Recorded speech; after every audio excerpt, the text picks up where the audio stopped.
రొమ్ములో వచ్చిన ప్రతి గడ్డ క్యాన్సర్ గడ్డ కాదు.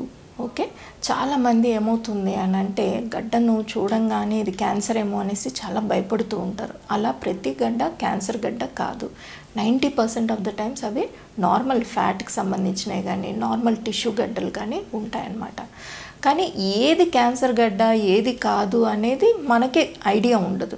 సో దానికోసం ఏం చేస్తాము అని అంటే, మీకు ఎప్పుడైనా కానీ ఈ బ్రెస్ట్ క్యాన్సర్ గురించి మాట్లాడుతున్నప్పుడు బ్రెస్ట్ సెల్ఫ్ ఎగ్జామినేషన్ అనేసి అంటాం. అంటే మన బ్రెస్ట్ని మనము ఎవ్రీ మంత్ రెగ్యులర్గా చెకప్ చేసుకుంటూ ఉండాలి. ఎలా చెక్ చేసుకుంటాం? మంత్లీ ఒక్కసారి మన పీరియడ్స్ అయిపోయిన 10th డే రోజు కరెక్ట్గా. ఎందుకు అని అంటే ఆ టైంలో హార్మోనల్ లెవెల్ కొంచెం తక్కువగా ఉంటుంది, బ్రెస్ట్ కొంచెం సాఫ్ట్గా ఉంటుందన్నమాట.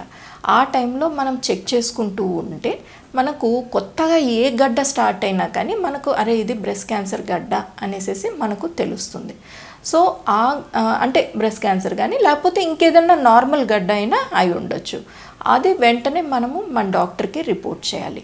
సో నార్మల్గా ఈ ఫైబ్రో అడెనోమాస్ కానీ లేకపోతే ఈ లైపోమాస్ ఈ చిన్న చిన్న బినైన్ అంటే క్యాన్సర్కి సంబంధం కానీ గడ్డలు అయితే కనుక కొన్నిసార్లు అసలు ఏమీ చేయకుండా వదిలేస్తాం. అవి అలాగే ఉన్నా కానీ ఇబ్బంది ఉండదు. కానీ ఎప్పుడైతే మాకు డౌట్ వస్తుందో అంటే గడ్డ పెయిన్ ఉండదు, ఆ తర్వాత స్లోగా పెరుగుతూ ఉంటుంది, ఆ తర్వాత అది పెయిన్ లేకున్నా కానీ కొంచెం ఒక రకమైన హార్డ్నెస్ ఉంటుంది. ఒక స్టోన్ని పట్టుకుంటే ఎలాంటి హార్డ్నెస్ ఉంటుందో అలాంటి గడ్డ ఫర్మ్గా ఉంటుందన్నమాట. అలాంటి గడ్డలకి మేము వెంటనే బయాప్సీ సజెస్ట్ చేస్తాం. ఈ బయాప్సీలో మనము ఫస్ట్ బయాప్సీ అనేది చాలా అవసరం. చాలామంది డైరెక్ట్ సర్జరీ చేయించేయండి అది ఇది అనేసి వెంబడి పడతారు. అలా చేయకూడదు. సో ఫస్ట్ బయాప్సీ చేసుకోవాలి. బయాప్సీలో అది క్యాన్సరా కాదా అనేది మనము నిర్ధారణ చేసుకున్న తర్వాత ఇంకొకటి ఏంటి అని అంటే ఆ క్యాన్సర్ కూడా ఏ రకమైన క్యాన్సర్ అంటే ట్రిపుల్ నెగిటివ్ క్యాన్సరా, హార్మోన్కి సంబంధించిన క్యాన్సరా, లేకపోతే ఇమ్యునోథెరపీకి రెస్పాండ్ అయ్యే క్యాన్సరా, ఇలా రకరకాల క్యాన్సర్స్ ఉన్నాయి. ఒక బ్రెస్ట్ క్యాన్సర్ అంటే ఒక అమ్మాయికి వచ్చిన బ్రెస్ట్ క్యాన్సర్ ఇంకొక అమ్మాయికి కంపారిజన్ చూస్తే అన్నీ ఒకటే ఉండవు. ఒక్కొక్కరిది ఒక్కొక్కలాగా ఉంటుంది. కరెక్ట్గా మనకు వచ్చిన క్యాన్సర్ ఏంటి, ఈ వచ్చిన క్యాన్సర్కి ఎటువంటి ట్రీట్మెంట్ ఇస్తే ఈమెకి బెటర్ రెస్పాన్సెస్ ఉంటాయి, బెటర్ ట్రీట్మెంట్ చేయగలము అనేది మనము చూసుకోవాల్సి వస్తుంది. అలాగే ఆఫ్టర్ 45 ఇయర్స్ ఇప్పుడు ఏమీ లేని వాళ్ళు కూడాను ఆఫ్టర్ 45 ఇయర్స్ ఏజ్లో రెగ్యులర్గా స్క్రీనింగ్ అనేది చేసుకుంటూ ఉండాలి.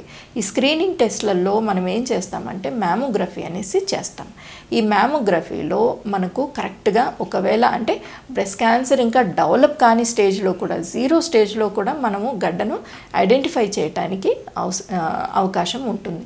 అలాంటి కేసెస్లో మనం మ్యామోగ్రఫీ చేసి వాటిలో డయాగ్నోస్ అయ్యింది అని అంటే వెంటనే వాటికి సర్జరీ చేసి తీసేస్తే అసలు వాళ్ళకి కీమోథెరపీ కానీ రేడియోథెరపీ కానీ వేరే ఏ రకమైన ట్రీట్మెంట్లు కూడాను చేయాల్సిన అవసరం ఉండదు.